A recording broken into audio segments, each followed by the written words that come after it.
Of course, this is just the same way those rocket ships landed thousands of years ago so spacemen could mate with monkeys and apes and create zombie takeout.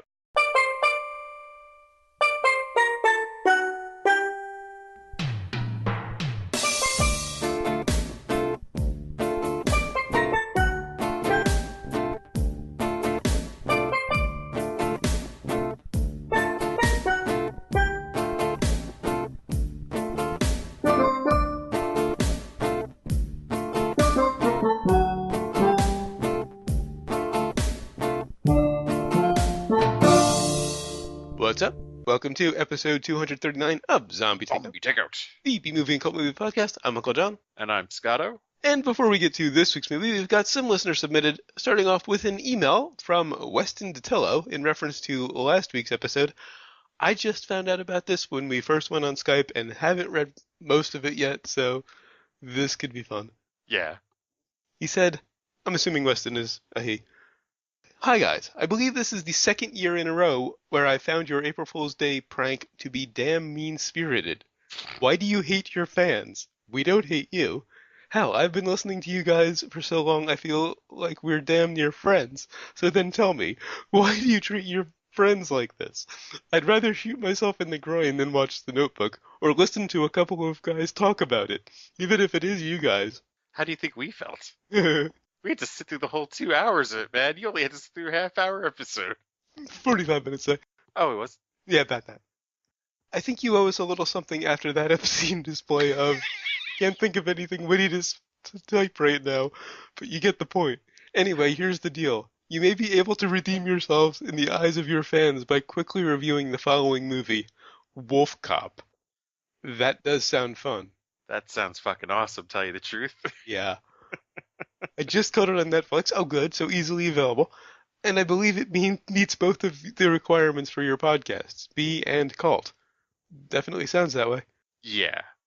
I know I'm kind of cutting in line, but I think you guys might need this one. The Notebook, the first Star Trek, you're lucky to still be alive. Trust me, you need this one. I'm requesting Wolf Cop for your good and ours. Keep up the good work. P.S. Buffy and Congo were a couple of gems. If I had a rubber hose, I would beat you with it. Okay, well, first off, addressing the last part first. If you're talking about the episodes, thank you. Yes. I'm going to assume he's talking about the episodes. Let's just assume that, because if you're talking about the movies, especially Congo. Now, okay, why do we hate our fans? It's just April Fools. It's in good fun. Well, first off, going back to last year, I think that was our funniest episode of all time. It could very well be. I think that's the funniest podcast we've done over both shows. Really? I honestly think so, yeah. Go back and listen to it. Oh, man. I mean, I don't know. Divine Absurdity is close, but I think the Beaches review tops it. Labyrinth of Greed was really, really strong. Oh, yeah, true. If you don't know, we're talking about the Tuesday afternoon show. There's a link on the site, TAS ? Click that if you're curious. Do those still exist? I think I should go back and listen to some. Oh, yeah, they're all still up there. All 42. Nice. And including the I think the short that I did, the Cloverfield parody short that I did is up there, too. Nice. Now, with regard to this year's April Fool's Day prank, we pranked ourselves, as we pointed out. That was way worse for us than it was for you guys. I mean... Yeah, I don't know what the hell we were thinking about this year. Yeah, it was just a bad idea. He must not stay after the closing music. Maybe that's it. After the end of the episode, after the closing music ends, there is always an outtake of some sort. Usually it's a mistake or something that got cut out of the episode that I thought was particularly funny. Or sometimes there's a little extra, and of course on the April Fool's episode, that's where we reveal that it's an April Fool's Day gag. If you don't listen to that, you don't know what we're doing. But he did call it an April Fool's Day prank, so maybe he did hear that. Well, of course it's an April Fool's Day prank. I mean, why would we review The Notebook or Beaches? True. And that was kind of the thing. We had already done Beaches last year, but didn't do it. Mm-hmm. And then people they're just going to do the same thing again. They're just going to probably either switch in another movie or something like that. Make something up like we did last year. Well, because, the other time we did was the whole big bus thing. And first year we said we were going to do the big bus, but we really didn't. Oh, right. Yeah. We had Roberto doing April Fool's Day instead. unannounced. And we did Trailer Clash, right? I And forgot we teased the big bus with that one. oh yes, we did. We teased the hell out of it for like a month. And then the second one, we were implying that it was our last episode. Right. Hee funny, you know. And then of course Ron and Fez completely clobbered that this year. Yeah. Burned the barn down. I think I buy it. I think it is their last. I don't know. I'm back and forth because we So were for talking. for those of you not in the know, Ron and Fez on Sirius XM, they announced on April Fool's Day that it was in fact their last episode. And I'm sitting here thinking, we did this fucking bit Yeah. 3 years ago. Of course, by the end of the episode, we said April Fools and tapped out. It's now been a week, and they are doing like a review, best of kind of thing while they're on vacation.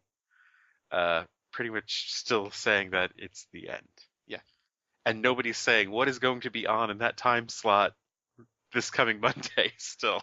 And when we first talked about this, I was convinced it was a gag because they were overselling it. Now I'm wondering. Yeah, I'm at first I was all work, and now I'm pretty much in the 75% sure that it is really it. Mm-hmm. They've he changed where he's from in ads. Wow. Okay. He's now not with the Ron and Fez show. He's now of Sirius XM, comedy Raw Dog or whatever channel the fuck it on now. But anyway, back to the email. We will definitely review Wolf Cop, particularly if it's on Netflix and we don't have to hunt it down. Maybe we'll do it before Wrath of Khan. Perhaps. We'll see. We've got a request run coming up, I think just after this episode. Yeah, so we'll work it in there. Yeah, we have 3 requests right after this one. People who've been waiting a long time on some of these. And I really want to get to Cabin in the Woods, goddammit. I have not watched this movie because of this show. I did watch it, and it's I have a hard and fast rule with the show. No movies with giant spiders. I'm breaking that rule for this one. I would have watched this. What was that? Years ago now? A couple years, yeah. Yeah, it was around the same time as the Avengers. I would have seen this a long time ago, but no. I'm like, I'm gonna wait for the show. So yeah, we got to get to Cabin in the Woods next week. So we've got one more bit of listener submitted. This is from Danny Meeks in reference to the trailer for this week's movie. He said, "This is the best version, creepiest too. The part with the dog. ... We'll get to the dog in due time." Yes. Of course, that brings us to this week's movie, which is from 1978, Invasion of the Body Snatchers. And of course, that brings us to the impromptu plot summary, sponsored by Priests on Swing Sets. Nothing says creepy like a random shot of a priest on a swing set. Try one in your next horror film. And I think he likes the smell of napalm in the morning, too. I could be wrong. Yeah, I believe so. Something about leaving a cannoli, too, I think. And also brought to you by Jeff Goldblum, the anti-Gosling. All right, so we see some plants traveling through space. Well, no, they're not plants at that point. They're just kind of gel things. Okay. Plants, gel things. Anyway, they don't become plants till they land on Earth and assimilate with the plants. Oh, okay. So they land on the planet, they assimilate with the plants. They make very short order work of pretty much taking the entire planet over. By replicating humans and then replicating more humans and their friends and so on. They told two friends and yeah. Wow, that is a really dated reference. But anyway. If you're under 40, ask your parents. I don't know where the fuck I even pulled that from. But anyway, we have our couple of holdouts. We've got, of course, who else would you want? But I can't remember his character's name from Independence Day. But Jeff Goldblum, who made his career fighting aliens and defending the planet Earth. We've got Hawkeye, and we've got Spock. Mm-hmm. We've got Jeff Goldblum's girlfriend, and who I thought was Margot Kidder at first, but Hawkeye's not girlfriend. Brooke Adams, who has done quite a bit, but I Yes, can't she think of has. anything in particular. She has done a lot of work in just about you name it, just like Donald Sutherland too, though. I mean, um, so they unravel this mystery very quickly, almost as quickly as these aliens invade the planet. They figure out, oh, it's the plants that did this, and then, oh, it's the people that aren't here. They're not quite the same. Um, and there really isn't much of a plot to this movie. No, I never no. but The plants uh, take over the human race. You've got this small group of people trying to fight them. and yeah, hilarity It's ensues. basically a zombie movie, Yeah, yeah. except the zombies are intelligent and organized. Yeah, I guess we could start off with this device that they use, of course, is that they replicate humans Mm. and they go on that way. Um, isn't wouldn't mind control be a lot more frightening than a replicant? Yeah, yeah. My issue with it is, okay, if they have this ability to mimic whatever they touch, why are they sticking to the plants for one thing? Because that's just happened to be the first thing they came in contact with when they got to Yeah, Earth. yeah. They were this kind of clear gel before that. So they're sticking to the plants for their growth process, and they mimic humans and in one case a dog, as Danny mentioned. Yeah. But why do they stick to the plants for reproduction? I don't understand that. Also, if they're not using the mimicking ability on their homeworld, how did it develop? Because on the homeworld, they're just this clear gel things. How did Good, they develop this ability if they aren't using it to survive on their homeworld? good Granted, point. maybe their homeworld was so destroyed that they couldn't use it anymore. I'm And just trying to come up with something. they need to go to someplace else to use resources up Yeah, yeah. and crash and burn. Now, also, knowing their origin, because they start the movie with the trip from their planet to Earth, Yeah. which is a little tedious. And I like Yes. origin stories as a general rule. Really? Yeah, as a rule, I kind of like to know what the backstory is, but in this case, it really took away from the horror. Jeffrey was the first victim's name. If he just suddenly changed for no reason that we were aware of, and we had to piece it together like they did, Oh yeah. that would have been a much stronger movie. Oh, you are definitely right, because that is the real, I think, main problem of this film is that it does take a long time to develop. Hmm. Now, of course, they go through everything so quickly, from gel to conquerors of the planet, and our heroes go from clueless to piecing it all together in a ridiculously short amount of time. It really all happens in like what, a day or two? Something like that, yeah. All the action? And speaking of it dragging a bit, there's no dialogue in the first 5 minutes. No. It is 5 minutes, and I checked before anyone says a word. And that's an extra with a group of kids who has a line. I didn't even count the first time, one of the names had a line. Yeah, you kind of think the plot is really the action is going to take place there, Hmm. and they sort of just move off from that schoolyard. And Brooke Adams' character, I'm blanking, Elizabeth, that's it, brings this plant home, this flower that she can't identify, so she's bringing it home. What's the worst that could happen? Exactly. And then, her husband changes, and you all know, even if you haven't seen the movie, I haven't seen more than a few bits and pieces of any of the Body Snatchers movies before watching this today. I still knew the gag, It's the pod people. It's, But right, who are you? I, What have you done with whoever? I think I saw some of this as a kid. I don't know if I made it through the entire thing though, because it was kind of like, where are the aliens? I saw clips of the '92 version because I had a thing for Gabrielle Anwar, who's in it, and she does a bath scene. I didn't know there was another version, a more recent version. I mean, I know there was something. '93, I'm sorry, I called knew there Body was Snatchers. something in the 2000s called Invasion loosely. The invasion. Well, we'll get to that in listener submitted, yeah, but there's Yeah. been two since this one. Okay. And of course, this is a remake of a 50s movie. 56, I believe, yeah. Yeah. Now, I gotta say, some of the effects are very nicely done. Oh Particularly yeah. when it first lands and takes over the plant, you see these little tendrils coming out that are, impersonating the veins on the leaf.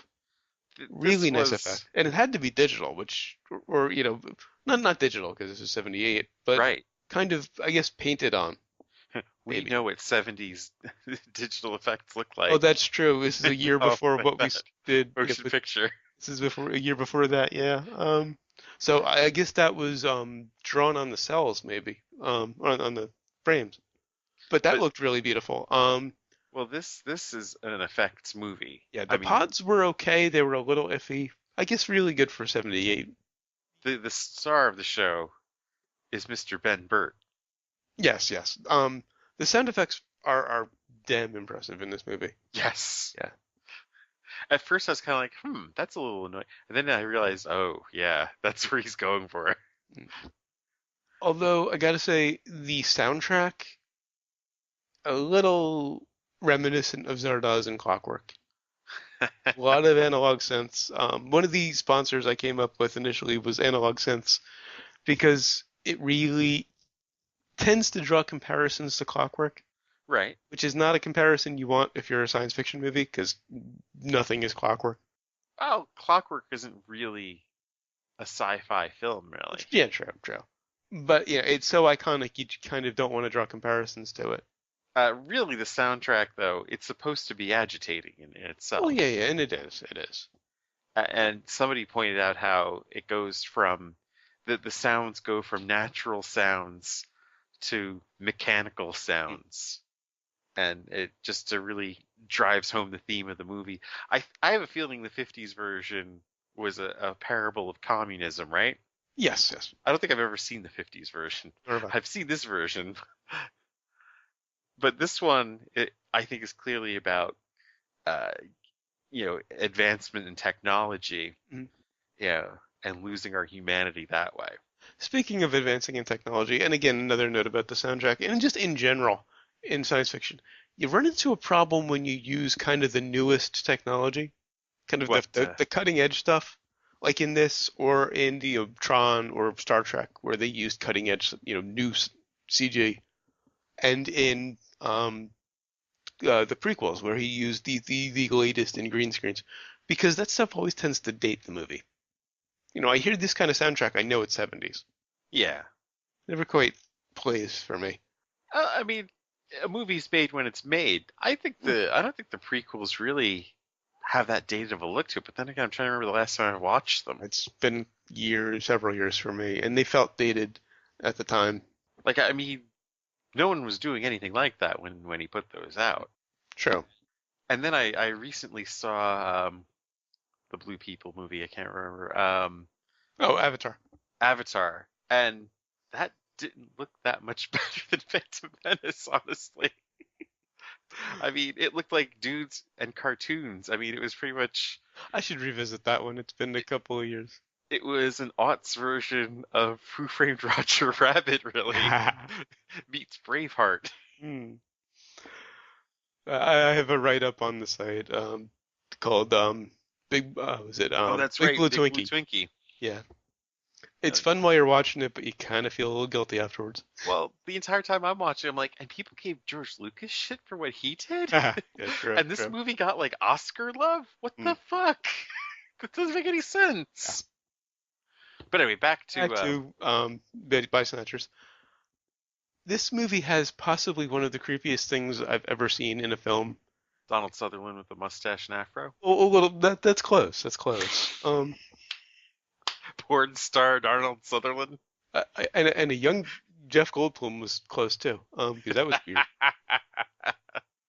But no, there's a shot early on, and it's one of the cameos. There's several cameos in the film. Yeah. This one is of Robert Duvall as a random priest on a swing set, and it's just a shot of him in priest vestments on a swing set that goes nowhere. There's no point to it. Right. There's no reason for it. I don't get it. It's just incredibly creepy. Like, what was the thinking behind that? Well, No idea. we got Kilgore here. And he's pretty much looking dead at the camera too. Yes. Some of the other cameos, Kevin McCarthy, who played Miles Bennell in the original, in the 56 version, makes a brief appearance as the guy running down the street yelling, "They're coming, they're coming." Right. I did like the that use of cameos.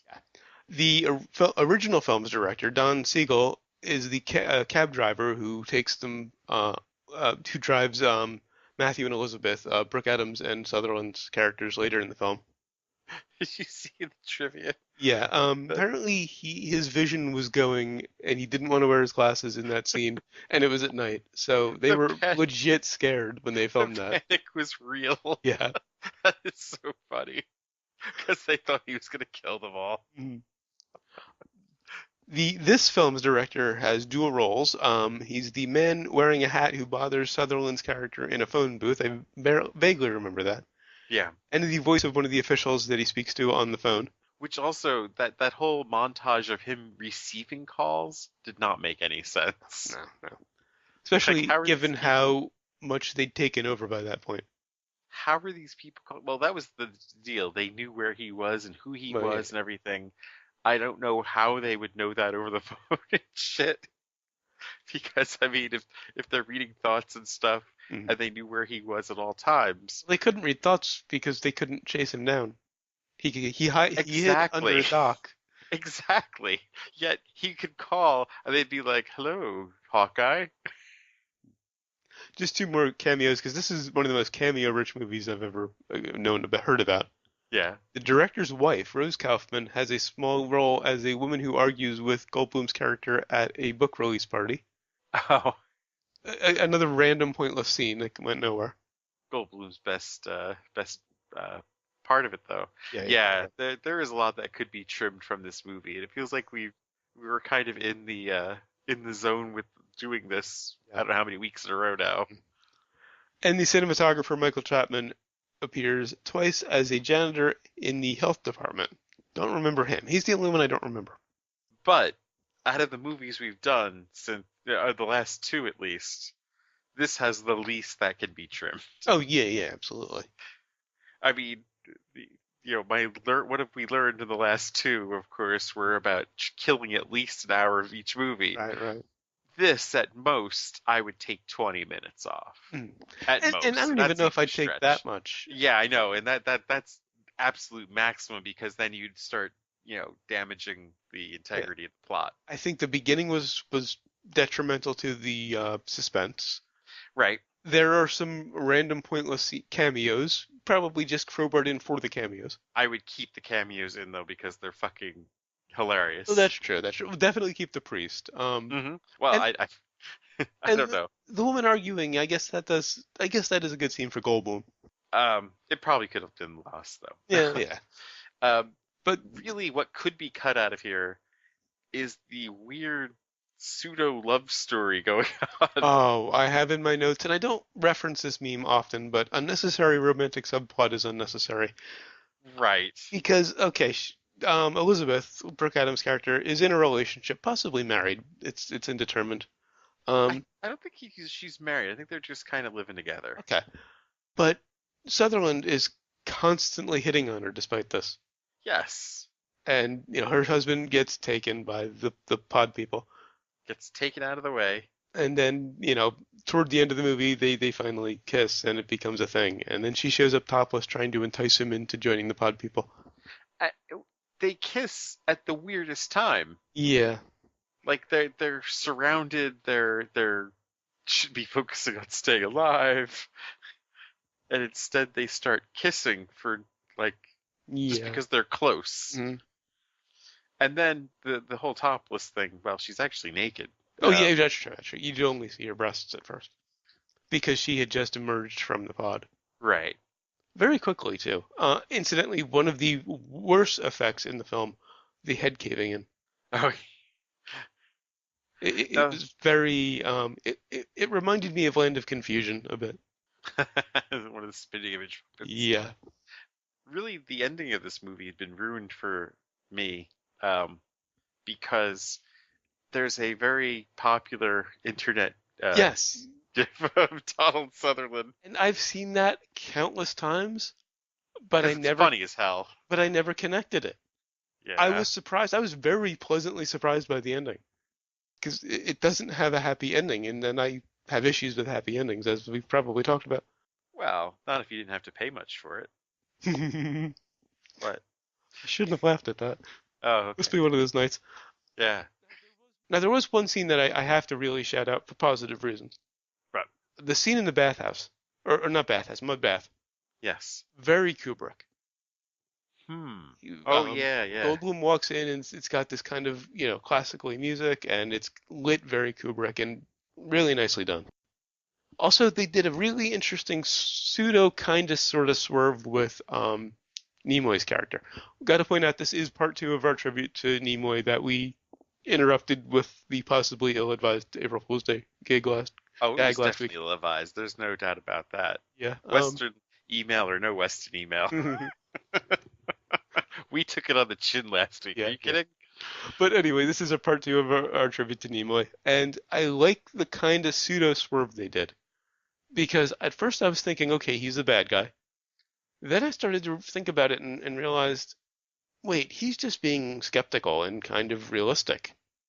That's how someone is particularly a scientist, a doctor, would react in this situation. True. And I kind of started to think, okay, maybe he's not a villain, and then he was a villain. I like that he acted like McCoy. Yeah, yeah, effectively. Spock acting like McCoy. So I was really surprised, again, pleasantly surprised when he turned out to be a pod person. I love this cast. Oh yeah, yeah. It's just such a good cast. I mean, it's been a while, probably. Well, Donnie Darko and Mother's Milk aside, it's been a while since we've seen a cast this good. Right. Um, however, I wish they had more to do. Yeah, I can't really. I sound like I'm being hard on the movie. I actually really enjoyed it. Um, there were just certain issues I had with it, particularly in the scene where they suddenly all kind of figured out, specifically the two women put it all together and figure out that they're alien pods. Right. And the one who really pieces it together analogizes to ancient aliens. She's a crackpot who believes in ancient aliens, but she's one of the ones who figures out what's going on. Yeah. I was a little upset by that. Uh, I mean, from the very beginning, there there are all these false starts, things that, oh, I didn't see you behind me kind of things that, I mean, because there really isn't any tension, it's just all so contrived from the beginning, you know? Yeah. And then it feels like they spend a good portion of the film telling us how ridiculous the film's plot is. Well, that's mostly Nimoy's job in the film, Right. is to just Well, poke holes in it. it isn't just Nimoy that does it. The girlfriends do it. Well, that's true. Goldblum does it here and there. I mean, what? Like, there's some plant aliens that here are replicating humans? How ridiculous is that? And it's been speculated that this was either a sequel or a parody of the original film for that reason. And I mean, yeah, if this were a comedy, I mean, there would have been jokes, there would have been more irony into it. But I don't think this was, I think this was an actual statement. They just didn't bring a script. They just used the old plot to move this along and didn't bother with dialogue and whatnot. I think I enjoyed it just because of the cast. It was just fun to watch all of these people do their thing. It was enjoyable to watch them do their thing. And there was another nice, I won't quite call it a swerve, but it was an interesting, questionable moment. When was Belichick, Goldblum's character, replaced? Because they're all running away from, the mob of pod people. And he says he's going to go get help and runs off on his own. Are you sure? Maybe that's why he ran off. No. Because, I mean, they wouldn't have gone after him. True, they aren't really that organized to know that was part of a trick. Yeah, and he was exhibiting too much emotion. Yeah, still. Okay. I thought maybe that was part of the plan to get them all captured. It wasn't until he comes back. I would have liked it. They made it obvious. I would have liked it if they discover that the being replicated was a good thing. That they like, wait a minute, this is better. What the fuck? Well, no, because another part of the message of this movie is the value of being human, which, Right, of course. having emotion and all of that good stuff. Yeah. You need the good love and violence. Mm-hmm. Now, there was a shot I have to shout out. One particular scene, I'll call it a scene more than a shot, Okay. because it just begs for MST3K. There's a shot of all of these pod people carrying these pods off of a truck, very like basically carrying them like they're children because they effectively are. Right. I just would love to hear what Crow would have to say about that scene. I don't know, something about homes and gardens. I don't know. Now on to another effect shot I have to criticize. The dog that Danny mentioned. Yeah, I wasn't a fan of that either. That one got spoiled for me Yeah? because I was doing an image search to try to get to do the album art for this week to get a shot of the flower, Yeah. and I didn't specifically search flower. I just searched Invasion of the Body Snatchers and an image search, and obviously the shot of Sutherland came up, but it still didn't spoil it for me. But I saw the dog, and I it looked cheesy in a still photo. It looked even worse in the movie. I was trying to figure out how that would have happened. Yeah, that too. Because they don't combine before. I mean, she mentions that the plant looks like a hybrid of two plants, Right. but aside from that, they don't. They either do human or plant. They don't They mix. they haven't crossed species until they went from plant to human. Right. So why would they be doing a half dog, half human Why hybrid? would they do a dog? Well, yeah, what would be the purpose of a dog for one thing? Right. Unless they wanted to stop them from peeing on them. I don't get it. And a lot of these criticisms might go back to the original film, might go back to the book. It's based on a book called The Body Snatchers by Jack Finney. So, it might be a little unfair to dock this version for a lot of these things. Well, I think it's the point I was making with the with mind control versus replicating. That sometimes you need to let go of the original material if there's Yeah. a better way of doing something. Although I think going that route it wouldn't be Body Snatchers. It Yeah, would be a different property at that point. they've taken over the body. Oh, okay. That's interesting. Yeah. Oh, just one last bit of trivia, because I want to shout this out just because I would have been curious about it if I hadn't read it ahead of time. The leather half glove that Nimoy's character wears was deliberately used for the sole purpose of making the character look distinctive and recognizable. Nimoy got the idea from a friend who wore it to cover a burn on his hand. Ah, Nimoy. Kind of looks like an archery glove. Yeah, it does. It does. We haven't really discussed the ultimate climactic battle scene. Yeah. So everybody gets taken except for Goldblum's girlfriend or possibly wife, and Matthew Bennell, Sutherland, and Brooke Adams, Elizabeth. Then they get separated. Bennell and Elizabeth are captured, manage to get away by what was it again? Well, anyway, though, Bennell gets into this nursery thing. Mm-hmm. They get away, meet up again. We see the dog. The dog oddly doesn't phase the girlfriend, Goldblum's girlfriend. The other two scream and run away because they've been caught. They find this nursery, and she'd already been taken by this point, I think. Elizabeth.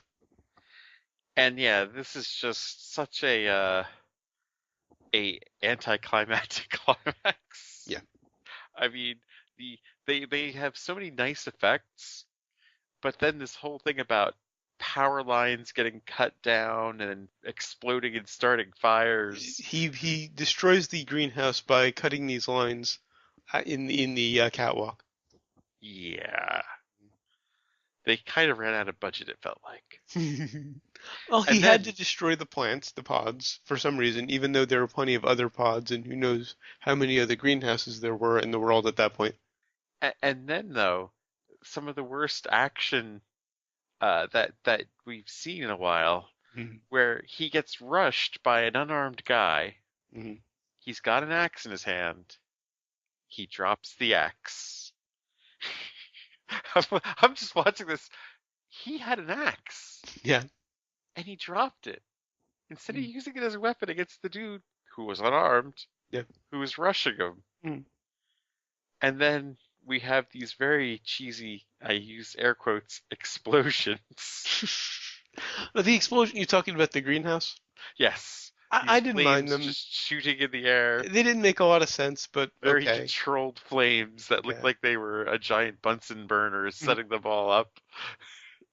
Especially in the distance where there were like 4 or 5 even flames in the air. The It's funny like, thing is, oh no. I'm agreeing with you, but I didn't notice it at the time. It didn't bother me. In hindsight, Uh, you're right. yeah, it was pretty bad. Well, that's the problem though. That's supposed to be like the climax. It's the battle, you know. It's Yeah. the good versus evil, you know. Mm. Uh, Also, they spend a lot of time running after him, and it's really unclear how they know who he is. Because sometimes he walks right past them, and they don't know him. well, right, and that's Other what didn't make any times sense either. They he's could, hiding because they'll know him by sight, but they can't sense him for some reason. They're right, 2 feet away. They just can't see him. and they couldn't see in the dark. I mean, Yeah. just none of it made any sense. Mhm. And yeah, that's it for my notes now. All right, on to sequels and remakes. Of course, we have the '56 original and another version from '93, which is the one I've seen parts of, and the 2000 version called The Invasion. The '93 was called Body Snatchers. Apparently, a lot of them like to take portions of the title. Actually, the original book was just called The Body Snatcher, so I guess the '93 one is closest. Oh, there's a 1945 version There is. called The Body No, Snatcher. okay, that's not the same idea because the novel was '56. It's different, yeah. Okay. It's a doctor finding themselves stealing cadavers. Okay, maybe that's where Finney, the author, got the name from. Uh, disappointing because that Boris Karloff. Ooh, I want to see that. All right, on to brains.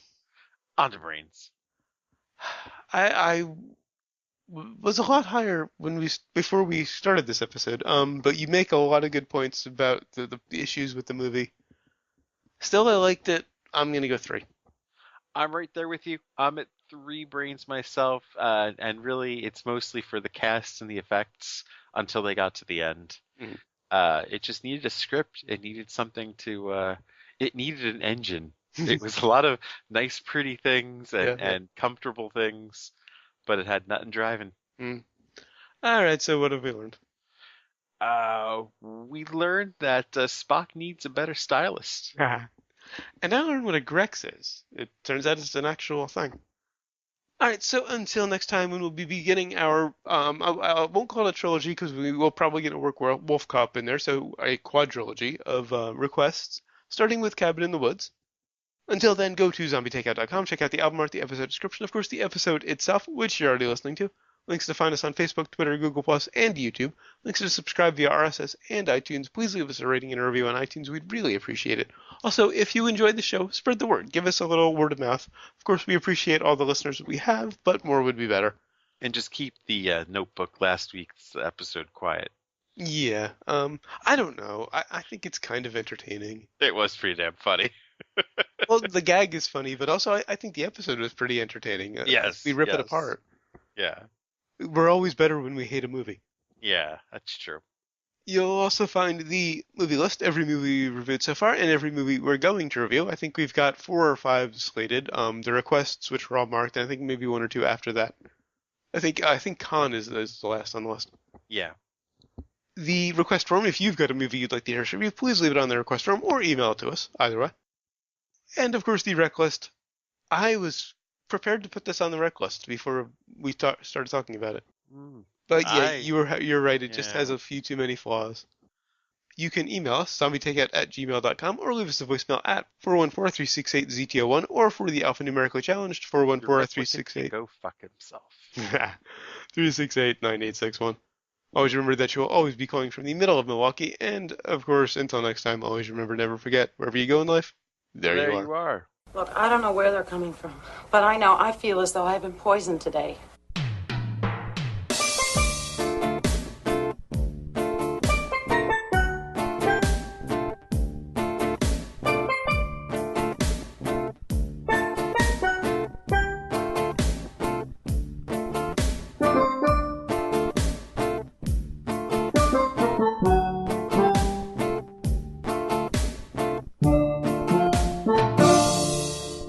This is just the same. Of course, this is just the same way those rocket ships landed thousands of years ago, so spacemen could mate with monkeys and apes and create zombie takeout.